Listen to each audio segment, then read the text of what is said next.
Hi friends, welcome to my channel. ఇప్పుడు నేను చదివి వినిపించబోయే చందమామ కథ పేరు దేహశుద్ధి. ఒక గ్రామంలో ఒక రైతు ఉండేవాడు. ఆయనకు రాఘవులు అనే ఒక కొడుకు ఉండేవాడు. రైతుకు కొడుకు మీద కొంచెం కూడా ప్రేమ లేదు. ఆయన వాణ్ణి కర్కోటకుడల్లే చూసేవాడు. వాడి చేత చచ్చేటట్టు పొలం పని, దొడ్డి పని చేయించేవాడు. రాఘవులు మంచి పనిమంతుడు. అయితే ఏం లాభం? వాడు ఎంత పని చేసినా, చేసిన పని ఎంత బాగా చేసినా మెప్పు ఉండేది కాదు. వాడు పని జాస్తిగా చేసినా కొద్దీ తండ్రి వాడికి మరింత పని కల్పించేవాడు. రాఘవులు ఉండే ఊళ్ళోనే రామి అనే ఒక పేద పిల్ల ఉండేది. రామి కూడా రాఘవులు లాగానే బుద్ధిమంతురాలు, పనిమంతురాలును. వాళ్ళిద్దరికీ మనసులు కలిశాయి. పెళ్లి చేసుకుందామని అనుకున్నారు.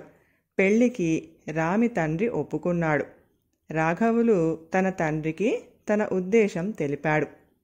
నిన్నే పోషించలేక చస్తుంటే నీ బ్రతుక్కి తోడు ఒక పెళ్ళాన్ని కూడా తెస్తావా? అదేమీ కుదరదు. నన్ను చిల్లిగవ్వ అడగకుండా పెళ్ళాన్ని పోషించుకోగలిగిన నాడు పెళ్లి చేసుకుందుగానేలే అన్నాడు రాఘవులు తండ్రి. తన తండ్రి కింద చేసే వెట్టి చాకిరి ఇంకెక్కడన్నా చేసుకుంటే తాను పెళ్ళాన్ని పోషించుకోవచ్చునని రాఘవులకు తోచింది. వాడు ఒకనాడు తండ్రితో చెప్పకుండా ఇల్లు విడిచి దేశాల మీద బయలుదేరాడు. తను ఇలా పోతున్నట్టు ఒక్క రామికి మాత్రమే చెప్పాడు. పోగా పోగా ఒక అడవి వచ్చింది. ఆ అడవిలో ఒక అవ్వ కనిపించింది. ఆ అవ్వ నెత్తిన కట్టెల మోపు ఉంది. అవ్వా అవ్వ, పెద్దదానివి, నువ్వు మొయ్యలేవు. ఆ మోపు ఇటియ్యి, మీ ఇంటి దాకా దాని మోసుకు వచ్చి పడేస్తాను అన్నాడు రాఘవులు. ఏ ఊరు నాయనా? నీ పేరేమిటి? ఎక్కడికి ప్రయాణమైపోతున్నావు అని అడిగింది అవ్వ, తన నెత్తిమీది మోపు రాఘవులకు ఇచ్చి. రాఘవులు అవ్వకు తన కథ అంతా చెప్పి, ఎక్కడన్నా పని చూసుకుందామని వెళ్తున్నాను. 4 డబ్బులు చేర్చినాక మా ఊరు పోయి రామిని పెళ్లి చేసుకుంటాను అవ్వా అన్నాడు. అయితే ఎక్కడికో పోవటం దేనికి? మా ఇంట్లో పనిచేయి. పని చేసినన్నాళ్ళు తిండి పెట్టి ఏడాది అయినాక నాకు తోచినది ముట్ట చెప్తాను అన్నది అవ్వ. అట్లాగే కాని అవ్వ, పెద్దదానివి, నీకు సేవ చేస్తే ఇంత పుణ్యం కూడా ఉంటుంది అన్నాడు రాఘవులు. రాఘవులు ఏడాది పాటు అవ్వ దగ్గర పని చేశాడు. పశువులకు మేత, నీరు పెట్టడము, పాలు పితకటము, దొడ్లో కూరగాయలు పెంచటము, అడవిలో కట్టెలు కొట్టి తేవటము మొదలైన పనులు అన్నీ వాడు ఎంతో శ్రద్ధగా ఒళ్ళు దాచుకోకుండా చేశాడు. అవ్వ వాడికి 3 పూటలా సుష్టుగా భోజనం పెట్టింది. ఏడాది పూర్తి కాగానే ఆమె వాడితో, రాఘవులు, ఏడాది పాటు చెప్పిన పని చక్కగా చేశావు. నీకు ఏదైనా ఇచ్చి మరీ పంపుతాను అన్నాను కదా. నా దగ్గర ఉన్న గాడిదను తీసుకుపోయి సుఖంగా జీవించు అన్నది. రాఘవులు తెల్లమొహం వేశాడు. గాడిద తనకు ఎందుకు ఉపయోగపడుతుంది? దాన్ని మేపటం ఎలాగా? ఏ చాకలికైనా అమ్మితే 2 రూపాయలు రావచ్చు. కానీ దానితో తను భార్యను ఎలా పోషిస్తాడు? అవ్వ తనను మోసం చేసింది. వాడి మోహంలో నిరాశ చూసి అవ్వ నవ్వి, పిచ్చివాడా, నీ చేత ఇంతకాలం పని చేయించుకొని మామూలు గాడిదను ఇచ్చి పంపుతానా? దాని 2 చెవులు పట్టి గట్టిగా లాగి చూడు, ఏం జరుగుతుందో నీకే తెలుస్తుంది అన్నది. చెవులు పట్టి లాగగానే గాడిద హాహి హాహి అని ఓండ్రపెట్టసాగింది. అది అలా ఓండ్రపెట్టినప్పుడల్లా ముత్యాలు, రత్నాలు రాలాయి.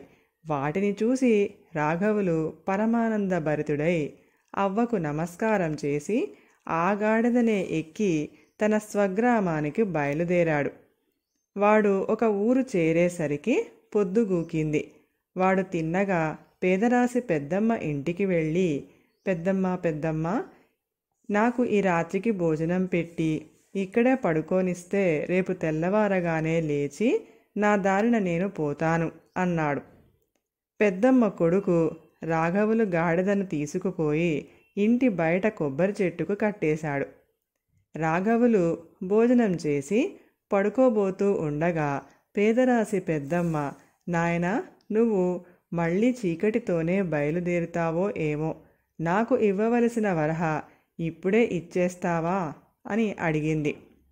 కొంచెం ఉండు పెద్దమ్మ, ఇప్పుడే డబ్బు తెస్తాను అంటూ రాఘవులు బయటికి వెళ్ళి తన గాడిద చెవులు పట్టి గట్టిగా లాగాడు. గాడిద హాహీ హాహీ అని ముత్యాలు రత్నాలు రాల్చింది. రాఘవులు ఇంటి లోపలికి వచ్చి పేదరాశి పెద్దమ్మకొక ముత్యం ఇచ్చి, బీదదానివి ఉంచుకో అన్నాడు. జరిగిందంతా పెద్దమ్మ కొడుకు చూశాడు.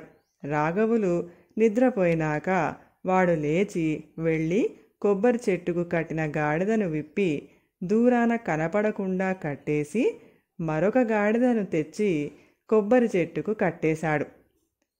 తర్వాత వాడు రాఘవులు బట్టలు తడివి వాడు మూటగట్టుకున్న ముత్యాలను రత్నాలను కూడా లాగేశాడు.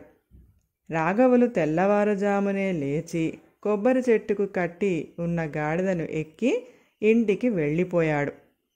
వాడు తండ్రితో తాను సంపాదించిన గాడిద సంగతి చెప్పి, దాని చెవులు గట్టిగా లాగి చూడు, నీకే తెలుస్తుంది అన్నాడు. రైతు తన కొడుకు చెప్పినట్టే చేశాడు. గాడిద హా హీ అన్నది, కానీ ముత్యాలు రాల్చటానికి బదులు రైతును వెనుక కాళ్లతో మొహం పగిలేటట్టు తన్నింది. ఛీ, బుద్ధిలేని గాడిద, నిన్ను ఎవరో బాగా టోపీ వేశారు, నా కళ్ళ ఎదుట కనిపించకు అని రాఘవులును తండ్రి గట్టిగా తిట్టాడు. ఇంత మోసం ఎలా జరిగిపోయినది రాఘవులకు అంతు చిక్కలేదు. వాడు మళ్ళీ ఎక్కడికైనా పని చేసుకోవటానికి బయలుదేరాడు. పోగా పోగా ఒక అడవి వచ్చింది. ఆ అడవిలో ఒక వడ్రంగి కొయ్య పలకలు చెక్కి వాటిని ఒక కట్ట కట్టి తీసుకుపోతూ కనిపించాడు. తాత, పెద్దవాడివి, వాటిని నువ్వెక్కడ మోస్తావు? నాకియ్యి, మీ ఇంటి దాకా తెచ్చి నా దారిన నేను పోతాను అన్నాడు రాఘవులు. వడ్రంగి రాఘవులు సమాచారం అంతా విని తన కింద సంవత్సరం పాటు పనిచేస్తే తనకు తోచింది ఇస్తాను అన్నాడు. రాఘవులు సరేనని ఏడాది పాటు వడ్రంగికి అన్ని విధాలా తోడ్పడ్డాడు. వాడు వెళ్ళిపోయేటప్పుడు వడ్రంగి ఒక కంచు పళ్ళెం ఇస్తూ, ఇది మామూలు కంచం కాదు, అన్నం పెట్టవే కంచమా అని ఎవరు అన్నా సరే పంచభక్ష పరమాన్నాలు ఇస్తుంది అన్నాడు. రాఘవులు ఆ కంచాన్ని తన ముందు పెట్టుకొని కూర్చొని, అన్నం పెట్టవే కంచమా అన్నాడు. వెంటనే కంచం నిండా అన్నము కూరలు సిద్ధమయ్యాయి. వాడు వాటన్నింటినీ ఆరగించి వడ్రంగికి నమస్కారం చేసి కంచం చంక పెట్టుకొని బయలుదేరాడు. వాడు వెనకటిలాగే పేదరాశి పెద్దమ్మ ఉండే ఊరికి వచ్చేసరికి పొద్దు వాలింది.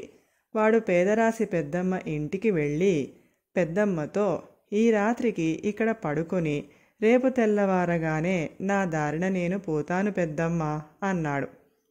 భోజనమో నాయనా అన్నది పేదరాశి పెద్దమ్మ. నా దగ్గర భోజనం పెట్టే కంచం ఉందిలే అంటూ రాఘవులు తన కంచం తీసి, అన్నం పెట్టవే కంచమా అన్నాడు. దానిలోకి వచ్చిన భోజనం రాఘవులు, పెద్దమ్మ కొడుకు తిన్న తర్వాత కూడా ఇంకా చాలా మిగిలిపోయింది. పెద్దమ్మ కొడుకు ఒక రాత్రివేళ లేచి రాఘవులు నిద్రపోతూ ఉండగా అతని కంచం కాజేసి దాని స్థానంలో అటువంటిదే మరొక కంచం పెట్టాడు. రాఘవులు దాన్ని తీసుకుపోయి తండ్రికి చూపి, ఈసారి నేనేం తెచ్చానో చూడు అంటూ కంచం బయటికి తీసి, అన్నం పెట్టవే కంచమా అన్నాడు. కానీ కంచం ఖాళీగానే ఉండిపోయింది. వాడు అన్నం పెట్టమని ఎన్నిసార్లు కేకలు పెట్టినా అది వినిపించుకోలేదు. మళ్ళీ రాఘవులు పని చూసుకోవటానికి బయలుదేరి వెళ్ళాడు. పోగా ఒక వాగు వచ్చింది. ఆ వాగు ఒడ్డున ఒక పెద్ద చెట్టున్నది. ఒక వయసు మళ్ళిన వాడొకడు దానిని గొడ్డలితో కొట్టుతున్నాడు. ఎందుకా చెట్టును పడగొడుతున్నావు పెద్దయ్యా అని రాఘవులు అడిగాడు. వాగుకు వంతెన కోసం రా బాబు అన్నాడు వయసు మళ్ళినవాడు. ఆ గొడ్డలి ఇట్లా ఇయ్యి అని రాఘవులు బలంగా 10 దెబ్బలు వేసి చెట్టును వాగుకు అడ్డంగా పడేటట్టు కొట్టాడు. ఆ మనిషి రాఘవులు చేతి నుంచి గొడ్డలి తీసుకొని, మంచి సహాయం చేశావురా, నీ కష్టానికి ప్రతిఫలం ఇందా అంటూ చెట్టు కొమ్మ ఒకటి 2 నరుకులు నరికి చేతికర్రలాగా తయారు చేసి ఇచ్చాడు చిన్నగా నవ్వుతూ. రాఘవులు మర్యాద కోసం ఆ కర్రను తీసుకొని ముందుకు సాగబోతూ ఉండగా ఆ వయసు మళ్ళినవాడు, చూడరా బాబు, ఇది మామూలు కర్ర అనుకునేవు, నువ్వు దానితో ఎవరిని కొట్టమంటే వాళ్లను కొడుతుంది, అందుచేత అది నీకు అన్ని విధాల ఉపయోగం అన్నాడు. రాఘవులు ఆ మాటలకు ఆశ్చర్యపడి, గాలిని కొట్టవే కర్ర అన్నాడు. వెంటనే ఆ కర్ర వాడి చేతి నుంచి దూసుకుపోయి గాలిని బాధసాగింది. రాఘవులు ఆ కర్రను మళ్ళీ చేతికి తీసుకున్నాడు. వాడు తాపీగా ఆలోచించేసరికి పేదరాశి పెద్దమ్మ ఇంట్లోనే తన గాడిద, కంచము మార్పిడి జరిగి ఉండాలని తట్టింది. వెంటనే వాడు కర్రను వెంట తీసుకొని పేదరాశి పెద్దమ్మ గ్రామానికి వెళ్ళాడు. ఏం పెద్దమ్మ, బాగున్నావా అని అడిగాడు రాఘవులు. నిన్నెప్పుడు చూసినట్టు లేదే నాయనా అన్నది పేదరాశి పెద్దమ్మ.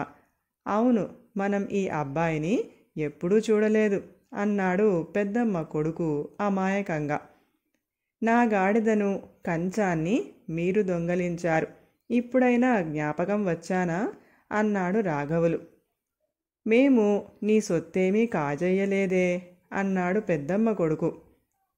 వాణ్ణి తన్నవే కర్ర అన్నాడు రాఘవులు.